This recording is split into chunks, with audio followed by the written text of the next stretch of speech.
तो कल एक इन प्रिंसिपल सवाल पूछा था शलभ मणि जी, आरएसएस जिसके बारे में भाटी जी या उनके पार्टी के नेता कौन से ऐसे शब्दावली है जो इस्तेमाल करते हैं, उनके प्रमुख मोहन भागवत जी ने कहा था, ये कोई इनके चहीते तो है नहीं सपा वालों के। आरएसएस बीजेपी की पॉलिटिकल आइडियोलॉग जो रही, आप भी इतने वरिष्ठ पत्रकार रहे शलभ जी, मोहन भागवत जी ने क्या कहा था कि हर मस्जिद में शिवलिंग ढूंढने की जरूरत नहीं है, रामलला विराजमान हो चुके हैं। शलभ जी।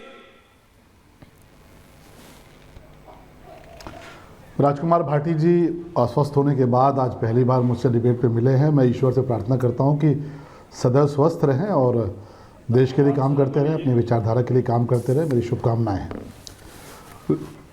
लेकिन मैंने सुना भाटी साहब को कह रहे थे कि अफवाह उड़ाई गई, वहाँ पर बहुत तरह की बातें फैलाई गई ऐश्वर्य भाई, तो अफवाह कैसे उड़ती है? राजकुमार भाटी जैसा व्यक्ति जो बहुत एक लेखक भी हैं, पत्रकार भी हैं, समझदार भी हैं, वो एक राष्ट्रीय टीवी चैनल पर बैठ के कहते हैं कि पुलिस ने गोली मारी, और तब कहते हैं जब पोस्टमार्टम रिपोर्ट आ चुकी है, कमिश्नर का बयान आ चुका है, पुलिस का बयान आ चुका है, सीसीटीवी के फुटेज आ चुके हैं। ऐश्वर्य भाई अभी आप देखिएगा ऑन एयर चल रहा है, सीसीटीवी के फुटेज में किस प्रकार से जो दंगाई हैं, जो उपद्रवी हैं, वो तमंचे चला रहे हैं। देखिए सीसीटीवी आपको मिल गया होगा कि किस प्रकार से तमंचे दाग चला रहे हैं, जो उपद्रवी हैं सीसीटीवी तोड़ रहे हैं। वो कोई गुमराह और कोई अबोध नहीं थे, प्लान्ड थे। मुंह पे कपड़े बांध के कौन आता है, आप जरा मुझे बता दीजिए, कौन सा जो अबोध होता है मुंह पे कपड़े बांध के आता है? कौन सा अबोध जो है हाथों में तमंचे लेके, हथियार लेके, एसिड की बोतल लेके, पत्थर लेकर आता है? कौन सा अबोध सीधे सीओ को गोली मारता है? कौन सा अबोध सीसीटीवी काफ़ी ऊंचाई पे लगा है और चढ़ के उसको तोड़ने का प्रयास करता है? मेरा निवेदन है राजकुमार भाटी साहब, किस प्रकार की आपसे अपेक्षा नहीं है कि आप बैठ कर टीवी चैनल पे अफवाह फैलाएं। हालांकि रामगोपाल यादव जी आपकी पार्टी के बड़े नेता हैं, आप लोग उनको प्रोफेसर साहब कहते हैं, पढ़े लिखे कहे जाते हैं। प्रोफेसर साहब का बयान मैं सुन रहा था, बोले क्यों नहीं पत्थर चलेगा, बिल्कुल पत्थर चलेगा। तो इसलिए हम कह रहे हैं कि इसमें किसकी साजिश है, किसका नाम है, कौन लोग इसमें शामिल हैं, वो हमें बताने की आवश्यकता नहीं है। बच्चा बच्चा जानता है संभल का, और इसीलिए एफआईआर जो रजिस्टर हुई है वो समाजवादी पार्टी के सांसद पर दर्ज हुई है, समाजवादी पार्टी के विधायक के बेटे पर दर्ज हुई है। उनका ट्विटर दे उठाकर देखिए, उन्होंने एक्स पर क्या लिखा।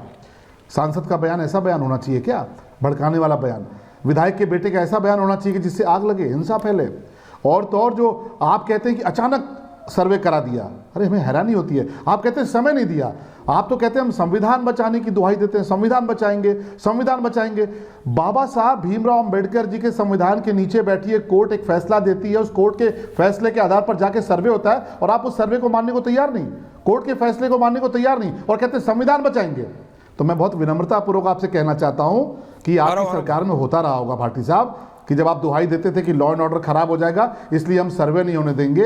ये माननीय मोदी जी की सरकार है, गृह मंत्री अमित शाह जी हैं, माननीय योगी जी की सरकार है। ये देश संविधान से चलेगा, कुरान से नहीं चलेगा। और आप कहते हैं समय नहीं दिया। रात के 12 बजे आपकी पार्टी गई थी अफजल गुरु की फांसी रुकवाने, समय था क्या? रात के 12 बजे जाके आप लेट गए थे कोर्ट के आगे कि साहब दरवाज़ा खोलो, बहुत बड़े महापुरुष अफजल गुरु को फांसी होने जा रही है, उनको फांसी से बचाना बहुत ज़रूरी है। तो रात के 12 बजे जाके कोर्ट का दरवाज़ा खटखटा सकते हैं और दलील देते हैं कि समय नहीं मिला। नहीं, ये सबको पता है कि ये दंगाई लोग हैं, ये कट्टरपंथी लोग हैं, और ये भूल जाते हैं कि देश में मोदी जी की और उत्तर प्रदेश में योगी जी की सरकार है। और ये जो मौतें हुई हैं उनके आपसी क्लैश में हुई है, आपसी गोली में चली है। पुलिस को तो प्रशंसा करनी चाहिए, संभल के जो पुलिस के अधिकारी हैं, प्रशासन के अधिकारी हैं। ये जो एंगल आया, ये जो एंगल आया, ये जो एंगल आया, ये एंगल क्या है? नहीं शलभ जी, मैंने आपको मौका दिया सपा को, can I have all the other 3 leaders on air. ये क्या तुर्क वर्सेस पठान का क्या एंगल है? ये जियाउर रहमान बर्क वर्सेस इकबाल महमूद वाला ये क्या एंगल है? तुर्क वर्सेस पठान वाला नहीं। एक सेकंड मैं बोल रहा हूं, फिर आप लोग जवाब दीजिएगा। क्या ना ओनली हैव सरवर साहब, रिजवी जी, हाँ सरवर साहब, ये जियाउर रहमान बर्क तुर्क हैं, इकबाल महमूद जो विधायक हैं वो पठान हैं, संभल के सांसद हैं, वो संभल के विधायक हैं, दोनों भाटी जी की पार्टी के हैं, भाटी जी को भी रखिए। ये क्या है? ये कि एक 7 बार के विधायक हैं, एक शफीउर रहमान जी के पोते हैं, इकबाल महमूद 1996 से विधायक हैं, पठान बिरादरी से हैं। ये सबको पता है। लेकिन शलभ मणि ने जो बोला, ये क्या एंगल है? ये है या ये जैसे एसपी कुछ प्रोपोगेट कर रही है तो ये बीजेपी प्रोपोगेट कर रही है? सरवर साहब देखिए ईश्वरीय जी, सबसे पहली बात है हिंदी में इनको जनप्रतिनिधि कहते हैं। और जनप्रतिनिधि का मतलब हिंदू मुसलमान नहीं होता, वो जनता का प्रतिनिधि होता है। और जनता का प्रतिनिधि यदि अपने आप को ये कहे कि मैं फला हूँ, मैं मुसलमान हूँ, मैं इस्लाम को मानता हूँ, मैं पठान हूँ, मैं सैयद हूँ, ये बिल्कुल उनके स्तर से बहुत नीचे की बात है। प्रैक्टिकल बात करिए सरवर साहब, आप और हम इसी समाज में रहते हैं। आइडियल वर्ल्ड नहीं, आइडियल वर्ल्ड की बात मत कीजिए, यहाँ पे फ्रिक्शन है, ये आइडियल वर्ल्ड नहीं है।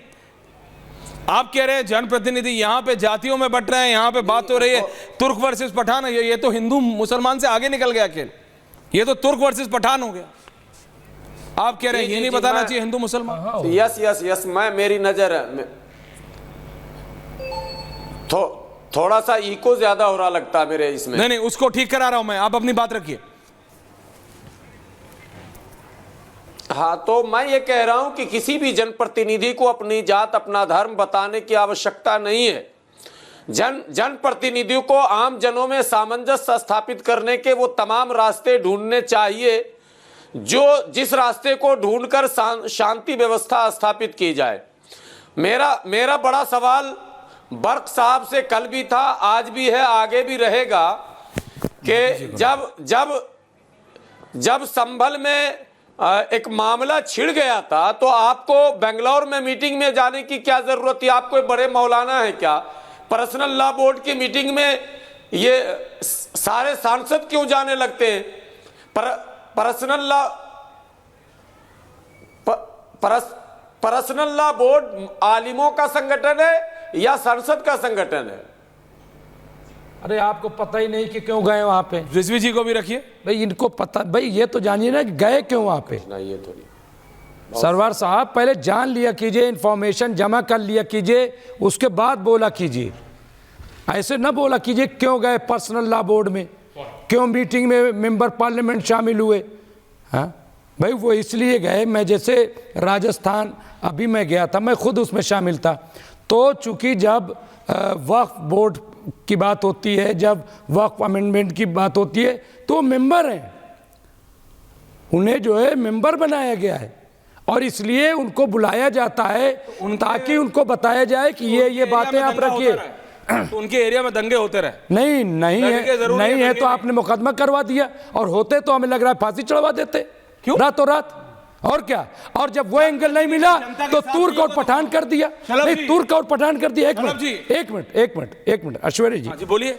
आपने तुर्क पठान ये वो एक मिनट, अरे सुनिए, नहीं तो बात सही रखा कीजिए। मैं कोई भी सुनिए पहले, नहीं रुकिए, एक मिनट आप पहले मेरी बात सुनिए। मैंने कहा सपा एक एंगल दे रही है, क्या ये बीजेपी का प्रोपोगेशन है या ये रियलिटी है? सवाल को सही पकड़ा कीजिए कम से कम आप।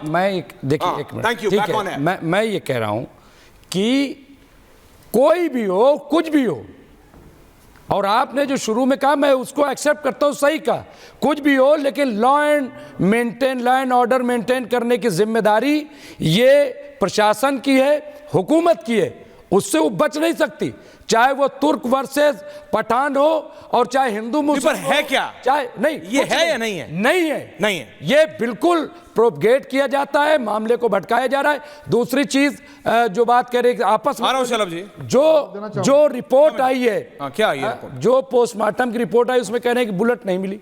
अब जब बुलेट नहीं मिली तो पता कैसे चलेगा कौन सी गोली इस्तेमाल की गई, क्या इस्तेमाल किया गया, किसने मारा, क्यों नहीं बुलेट मिली, कहां चली गई बुलेट, कौन उसको तलाश करेगा, किसकी जिम्मेदारी है?